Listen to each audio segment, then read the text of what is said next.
Hi, my dear friends. It's the last Shabbos of the year. Let's share some parting words of Torah for 5780. How do people respond to suffering? We see two very different narratives of the Jewish people in our double parsha.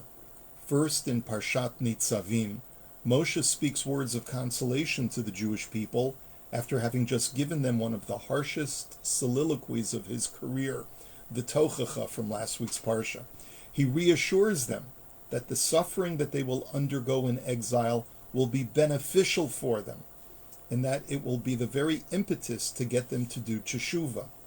Moshe says at the beginning of chapter 30, "V'haya ki yavou alecha kol hadivarim ha'eleh haberacha v'haklala." When all of these things that I've talked about befall you, the blessing and the curse, v'hashevota el levavecha, you'll return, you'll take these things to heart, and even though you may be scattered among the nations, you will return to God, ata uvanecha, you and your children, b'chol levavcha uv'chol nafshecha, with all your heart and all your soul. This mass tshuva movement that Moshe has just described will in turn spur divine mercy and reconciliation. And that's why the next verse says, V'shav Hashem Elokecha et shavutecha, that God will return your captives and will have mercy upon you. He will return and gather you from amidst all the nations among whom he scattered you. It really sounds wonderful, doesn't it? It's a no-fail system. If we follow the mitzvot, great. If not, well, we'll just get punished. This will spur us to do teshuvah, and all will be reconciled with God. Great system. What could possibly go wrong? Well, in Parshat Vayelech, we learn what could go wrong. This time it's not Moshe speaking to the Jewish people, but rather Hashem summons Moshe and tells him, bring Yehoshua, bring Joshua with you. Hashem tells Moshe that his demise is impending and that Yehoshua will be taking over. He then instructs Moshe in Joshua's presence that after he dies, the nation is going to fall precipitously. They will worship other gods and they will break their covenant. And God says that his reaction to all of this turning away from God will be one of anger, and it will spur God himself to turn away from his people. V'chara pivo bayom hahu, I will become angry with the people. Va'azavtim, and I will forsake them. V'histarti fanai mehem, v'haya le'echol, and I will hide my face from them, and they will be given to consumption. And then the Jewish people themselves will say, Ve'amar bayom hahu, halo al ki ein elokai b'kirbi, mitzauni haraot ha'ela.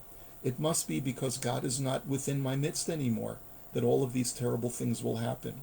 And this will only spur God because we question his presence among us.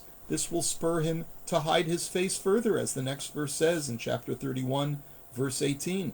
Ve'anochi haster astir panai bayom hahu. I will surely hide my face on that day because they've turned to false gods. So you see, it's not a perfect system. There will be times when the Jewish nation will react positively to suffering. They will do tshuva and return to a life of observance. But there will also be times when, as a result of suffering, they will fall further into the abyss of apostasy and chaos. And that's why Hashem told Moshe how important it is. Have a historical record of how Jewish history will unfold, and that Hashem has certain expectations of his people. And that's the Ha'azinu song in the next parsha. You know, when dealing with a rebellious child, when and what kind of discipline works?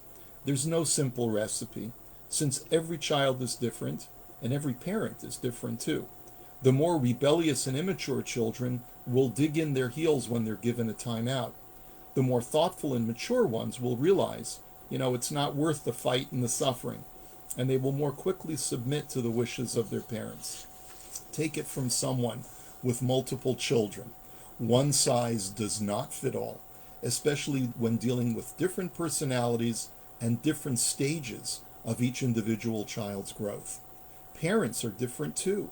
The reason why Hashem wanted to instruct Moshe in Joshua's presence was because part of the problem for the Jewish people was that they would not have a Moshe anymore to inspire them and help them get back on track. God was telling Moshe, you have an inflated sense of confidence in your people, but part of the reason you are so optimistic is because you assume that their leadership will remain static. You should realize that in the history of the Jewish people, their leaders will ebb and flow, and so will the Jews' responses to those leaders. Similarly, some parents have a greater ability to motivate and influence, while other parents, despite their best efforts, simply lack those abilities. Witness the after effects of the Shoah, of the Holocaust. Some Jews emerged with their faith completely shattered, while others were able to strengthen their faith in the course of rebuilding their lives. I don't believe that there's a simple traceable pattern that explains this dichotomous phenomenon. It's not that those who retain their faith are more faithful people by nature, or those who lost their faith are less faithful or are lacking in some kind of feature of personality. It's not simple. It cannot be explained that way. One question that I get a lot when being interviewed during the age of COVID is this: once this is all done, how will the Jewish community change as a result of the pandemic? What will be the lasting and permanent effects to our infrastructures and behaviors? After having witnessed so much over these past 6 months, I don't think that there's an easy or pat answer. I have seen the best in humanity emerge from the Jewish community. We have been the first responders. We have fed and cared for others, and we have been exceedingly cautious about obeying the law and have largely made a Kiddush Hashem. We have spent more quality time with our loved ones and have rediscovered nature. Our simchas are smaller and more modest. Our davening is quieter and more circumspect. There's no question that this pandemic, as far as suffering is concerned, has met its mark upon so many people. So many of us have returned to Hashem in that respect. At the same time, we have been tense and anxious. There have been a few who have fallen into despair, who have posted inappropriate comments on social media, who have lost their desire to pray or to be part of a larger community. Some people have failed to see how this new reality, with its pared down simchas and kiddush-less davening, presents us with benefits and a chadesh yamenu kikedem moment, the ability to go back to the basics and connect with our spiritual selves. Some have been more prone to emotional meltdowns and lashing out at others, even innocent bystanders who happen to also be their loved ones. Just witness the civil unrest and political turmoil within the world today. Yes, these people are the minority, but it's important to acknowledge that not everyone has responded uniformly to this kind of suffering, to this pandemic. I'd like to ask you all to think about this as we conclude the year of COVID and as we get closer to Rosh Hashanah. Yes, we're all only human. All of us have failed at something or another. One of the benefits we have this year is the ability to look back more carefully at these past 6 months of isolation and take stock of what we've said and done. We've spent concentrated time with a smaller circle of friends and family, which means we've offended fewer people, but probably have cut those with whom we have interacted more deeply. Take a few moments and try to make things right with those people.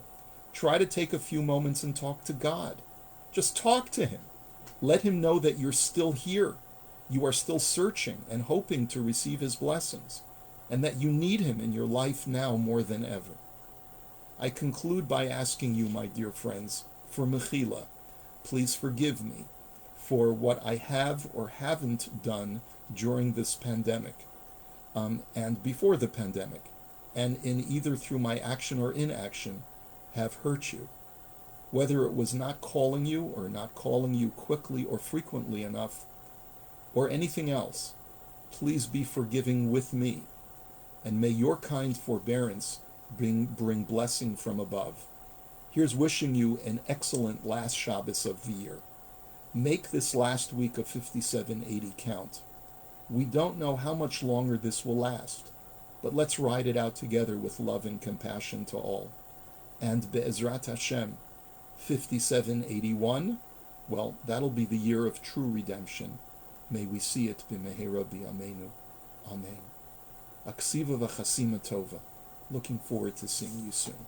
God bless.